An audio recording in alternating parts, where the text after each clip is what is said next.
আমরা মিথ্যা কোনো আশ্বাস জাতিকে দেব না, কিন্তু একটা কথা আল্লাহ তাআলাকে সাক্ষী রেখে বলবো, বাংলাদেশের মানুষের জীবন, সম্পদ এবং ইজ্জত এই তিনটার হবো ইনশাআল্লাহ আমরা পাহারাদার। এদেশের মালিক হব না, জনগণের সেবক হব। আর প্রতি বছর জনপ্রতিনিধিরা তাদের পারিবারিক সদস্যদের সহ জাতির সামনে তাদের সম্পদ বিবরণী পেশ করতে বাধ্য। আমরা দেখি কার শ্বশুর বাড়িতে সম্পদ হলে সোনা হলে একটু দেখতে চাই।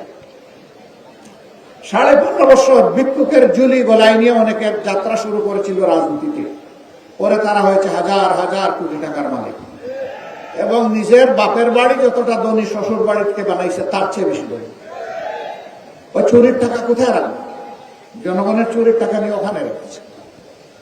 আমরা ওই নতুন শ্বশুর বাড়ি আর তৈরি করবো না ইনশাআল্লাহ।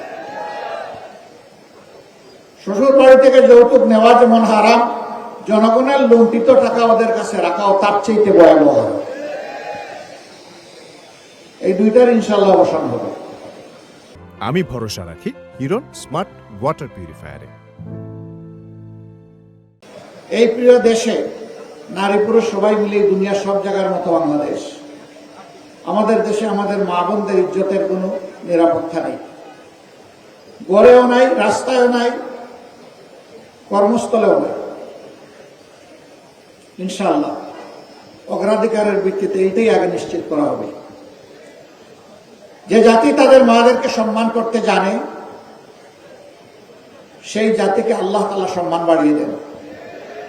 আর যে জাতি তাদের মায়েদেরকে, মায়ের জাতিকে, মা বোন এবং মেয়েদেরকে সম্মান করতে জানে না, আল্লাহ তাআলা কিভাবে তাদেরকে সম্মানিত করবেন?